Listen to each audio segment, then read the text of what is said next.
We have some breaking news to bring you. The legendary actor Robert Redford, one of the biggest stars in Hollywood in the 1970s. He was also an activist, known for his political activism as well, for his founding of the Sundance Film Festival too. We have just had it confirmed that Robert Redford has died. He was 89.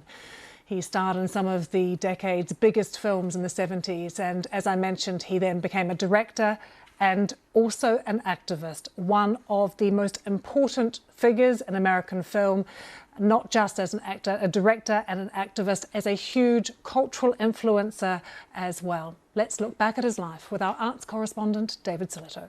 Seems amazing now, but at the time, America's leading critics really didn't like Butch and Sundance. But Hollywood didn't care. It was a huge hit, and they had a new star smelted out of pure box office gold. Robert Redford. Robert Redford had grown up in Los Angeles. He studied acting in New York and, armed with weapons-grade good looks, began sweeping leading ladies off their feet. Who could complain? However, it seems you can be too good-looking.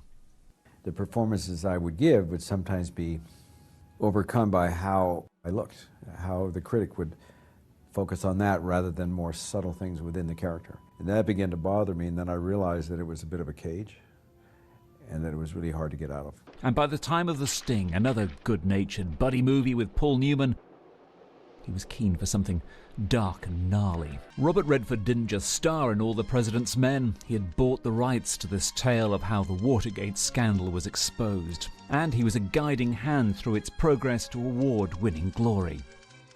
And after that came a directing Oscar for Ordinary People. Hollywood loved him, but he wasn't too sure about Hollywood. He created the Sundance Film Festival and Sundance Labs to help nurture independent film. The mainstream cinema is pretty well obligated to finding as commercial a product as it can because of the money, and that's fine. We're not obligated that way because we're a nonprofit. We don't benefit financially from the film, so therefore we just show what's out there and let the audience decide. In his late 70s, he returned to the big screen with All Is Lost. It is just him and the sea. He barely says a word.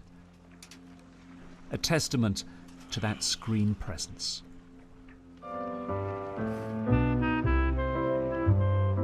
Robert Redford, actor, director, environmentalist, and of course, the Sundance Kid.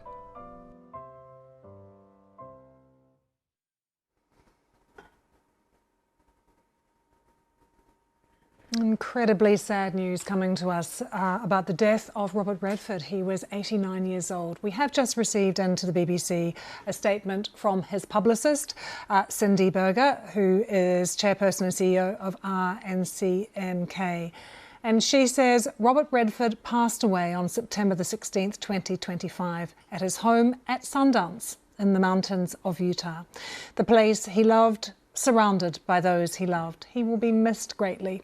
The family requests privacy at this time. So just to repeat that statement, Robert Redford has passed away on September the 16th, 2025 at his home at Sundance in the mountains of Utah, the place he loved, surrounded by those that he loved.